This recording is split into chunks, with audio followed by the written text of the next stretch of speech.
नमस्कार। फिल्मी शंकर चैनल में आपका स्वागत है। सुपरहिट फिल्म राम तेरी गंगा मैली से रातों रात सुपरस्टार बनी अभिनेत्री मंदाकिनी की फिल्मी बायोग्राफी जानते हैं। साल 1985 में शोमैन राज कपूर के निर्देशन में बनी एक फिल्म राम तेरी गंगा मैली में अभिनेत्री मंदाकिनी ने कई बोल्ड सीन दिए थे। कभी बच्चे को दूध पिलाते हुए तो कभी झरने के नीचे नहाते हुए। झरने वाले सीन में मंदाकिनी ने बेहद पारदर्शी कपड़े पहने थे, जिसे देखने के बाद पूरी फिल्म इंडस्ट्री में बवाल मच गया था। इस पहली फिल्म से मंदाकिनी रातों रात स्टार बन गई। मंदाकिनी का जन्म 30 जुलाई 1963 को पश्चिमी उत्तर प्रदेश के नामी शहर मेरठ में हुआ था। माता पिता ने मंदाकिनी का नाम यास्मीन रखा। वैसे तो यास्मीन बहुत खूबसूरत थी, तो हर कोई उन्हें देखकर यही कहता था कि ये लड़की एक दिन जरूर फिल्म की हीरोइन बनेगी। लोगों से मिलने वाली इस तारीफ ने कम उम्र से ही यास्मीन को फिल्म इंडस्ट्री की तरफ आकर्षित करना शुरू कर दिया था। कम उम्र से ही ये फिल्मों में हीरोइन बनने का ख्वाब देखने लगी। 80 के दशक की शुरुआत से यास्मीन ने फिल्मों में काम हासिल करने के लिए मेहनत करना शुरू कर दिया था। सनी देओल की डेब्यू फिल्म बेताब और फिर 1983 में आई लावा के लिए इन्होंने ऑडिशन भी दिया था, लेकिन इनकी किस्मत ने इनका साथ नहीं दिया और ये फिल्में उन्हें नहीं मिली। यास्मीन की किस्मत ने उस वक्त एक करवट ली थी जब कुमार गौरव के साथ इन्हें एक अघोषित फिल्म के लिए चुना गया था, मगर उन्हीं दिनों कुमार गौरव अपनी पहली फिल्म लव स्टोरी की सफलता के बाद नए जमाने के स्टार बने थे। कुमार गौरव ने स्टार्स वाला नखरा दिखाना शुरू किया और कह दिया कि अपनी पहली हीरोइन विजया पंडित को छोड़कर अब वो किसी नई एक्ट्रेस के साथ फिल्म नहीं करेंगे। कुमार गौरव के इस फैसले का नतीजा ये हुआ कि यास्मीन के हाथों से वो फिल्म निकल गई। यास्मीन को काफी निराशा हुआ है, लेकिन उन्होंने हार नहीं मानी। यास्मीन ने कुछ ऐसी फिल्में साइन की जो कभी बन ही नहीं पाई, मगर 1985 में यास्मीन को एक फिल्म ऐसी मिल गई जिसने उनको फिल्म स्टार्स और फिल्म इंडस्ट्री से जुड़े लोगों के बीच उठने बैठने का मौका जरूर दिया। ये फिल्म थी मजलूम और यास्मीन ने इसे साल 1985 में साइन किया था। फिल्म के प्रोड्यूसर थे रंजीत विक्रम और उन्हीं के साथ यास्मीन को फिल्मी पार्टियों में जाने का मौका मिलने लगा था। रंजीत विक्रम ने इन्हें माधुरी नाम दिया था।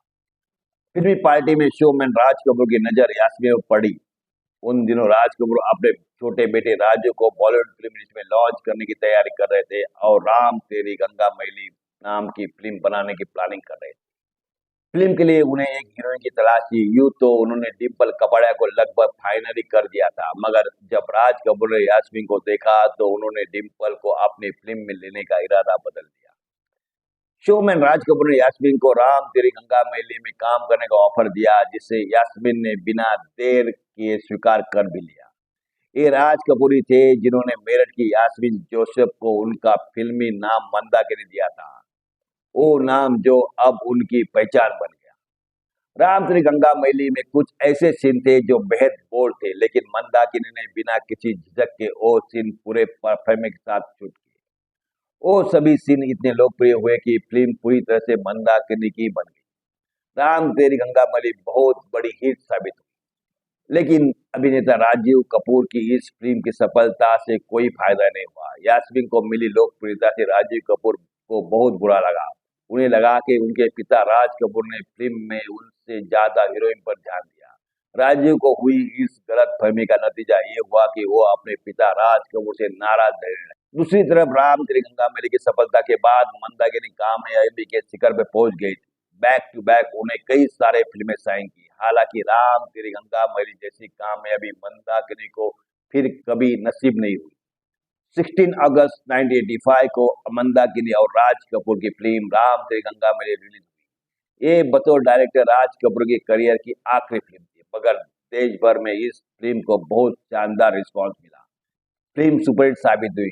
ऋषि कपूर ने अपनी बायोग्राफी खुल्लम खुल्ला में बताया है कि बॉबी भले ही उन्हें लॉन्च करने के लिए बनाई गई थी, मगर वो स्कोप ऑफ परफॉर्मेंस के लिहाज से डिम्पल कापड़े की फिल्म थी। मगर राजीव कपूर को केंद्र में रखकर राज कपूर एक गंभीर फिल्म बनाना चाहते थे। उसी कड़ी में राम तेरी गंगा मैली बनी, मगर क्लास डिवीजन, देश भर में फैले करप्शन और गंगा की सफाई जैसे विषयों पर बात करने वाली ये फिल्म एक दो न्यूड सीन के चक्कर में चर्चित होकर रह गई। लोगों का ध्यान मुख्य विषय से हट गया। जब मंदाकिनी से पूछा गया कि क्या फिल्म राम तेरी गंगा मैली में उन्हें न्यूड सीन करने का अफसोस है, जवाब में मंदाकिनी ने कहा था, मुझे राम तेरे गंगा मैली के सीन को करने में कोई अफसोस नहीं है। मेरे फैंस मुझे उस सीन के लिए आज भी याद करते हैं। कुछ लोग अच्छे से याद करते हैं तो कुछ मजाक उड़ाते हैं, मगर मैं खुश हूँ कि किसी वजह से तो मुझे प्यार करते हैं। मैं खुद को भाग्यशाली मानती हूँ कि मुझे अपने दौर के सबसे दिग्गज फिल्म मेकर राज कपूर के साथ काम करने का मौका मिला। पहली फिल्म के बाद इक्का दुक्का फिल्में ही ऐसी रही जिनमें मंदाकिनी के काम की तारीफ हुई, लेकिन बाकी दूसरी फिल्मों में इनके किरदार बहुत ज्यादा दमदार नहीं रहे। मंदाकिनी ने रंजीत बिक्र की फिल्म मजलूम सबसे पहले साइन की थी, लेकिन राम तेरी गंगा मैली में बिजी होने के चलते वो इस फिल्म पर बहुत ज्यादा ध्यान नहीं दे पाई। नतीजा ये हुआ कि फिल्म राम तेरी गंगा मैली से एक साल बाद यानी 1986 में रिलीज हुई। इसी वजह से रंजीत विक्रम मंदाकिनी से काफी नाराज रहने लगे थे। अपनी डेब्यू फिल्म के बाद अभिनेत्री मंदाकिनी ने आग और चोला, डांस डांस, प्यार करके देखो समेत कुल 50 से ज्यादा फिल्मों में काम किया था, मगर एन चंद्रा की तेजाब को छोड़कर कोई भी फिल्म में अपनी छाप छोड़ नहीं पाई। अनिल कपूर और माधुरी दीक्षित स्टारर तेजाब में मंदाकिनी ने कैमियो किया था। मंदाकिनी का फिल्मी कैरियर जब अपने उरूज पर था, तभी उन्होंने डॉक्टर कंग्यूर टी रिनपोचे ठाकुर से शादी कर ली। शादी के कुछ साल बाद ही अभिनेत्री मंदाकिनी उस वक्त विवाद में आ गई जब अंडरवर्ल्ड डॉन दाऊद इब्राहिम के साथ इनकी कुछ तस्वीरें सामने आई। उन तस्वीरों में ये दाऊद के साथ दुबई में मैच देख रही है। ये तस्वीरें सामने आने के बाद मंदाकिनी के बारे में अफवाह उड़ने लगी कि उन्होंने दाऊद से शादी कर ली है और दाऊद के बच्चे की मां भी बन चुकी है। हालांकि मंदाकिनी ने इन खबरों को कोरी बकवास बताया था। उन्होंने कहा था कि वो दाऊद को जानती जरूर है, लेकिन उसके गैर कानूनी धंधों के बारे में उन्हें कोई जानकारी नहीं, ना ही दाऊद के साथ उनका कोई अफेयर रहा है। शादी और बच्चे का तो सवाल ही नहीं पैदा होता। वक्त के साथ दाऊद वाली इस कंट्रोवर्सी से तो मंदाकिनी बाहर आ गई, लेकिन इसका बहुत बुरा असर उनके फिल्मी कैरियर में पड़ा। मंदाकिनी को अच्छी फिल्में मिलनी बंद हो गई और धीरे धीरे मंदाकिनी फिल्म इंडस्ट्री दूर होती चली गई। मंदाकिनी की आखिरी फिल्म थी जोरदार, जो कि साल 1986 में आई थी। अभिनेत्री मंदाकिनी को गाने का भी काफी शौक था। मंदाकिनी ने नो वैकेंसी और चंबाला नाम से 2 म्यूजिक एल्बम भी निकाले।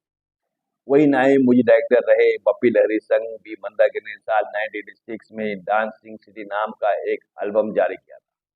मंदाकिनी अपने परिवार संग मुंबई में रहती है। साल 2022 में बेटे रबिल के साथ ही मंदाकिनी एक म्यूजिक वीडियो माँ ओ माँ में नजर आई। एक शानदार शख्सियत की मलिका, पहली फिल्म से सफलता का स्वाद चखने वाली हीरोइन, एक झटके में लाखों फिल्मी दर्शकों को अपना दीवाने बनाने वाली एक्ट्रेस और फिर अंडरवर्ल्ड डॉन के साथ अपने रिलेशन के चलते अपना करियर तबाह कर लेने वाली अदाकारा।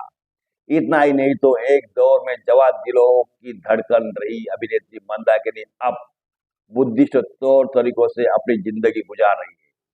मुंबई में मंदाकिनी तिब्बतन योगा सेंटर चलाती है। दोस्तों, अभिनेत्री मंदाकिनी अपनी पहली फिल्म राम तेरी गंगा मैली से चर्चाओं में आई थी और इस फिल्म में बोल्ड और सेक्सी सीन देने से उन्होंने रातों रात एक स्टार का दर्जा प्राप्त किया था। ऐसे ही मनोरंजन वीडियो के लिए लाइक करें, शेयर करें और सब्सक्राइब करें। धन्यवाद।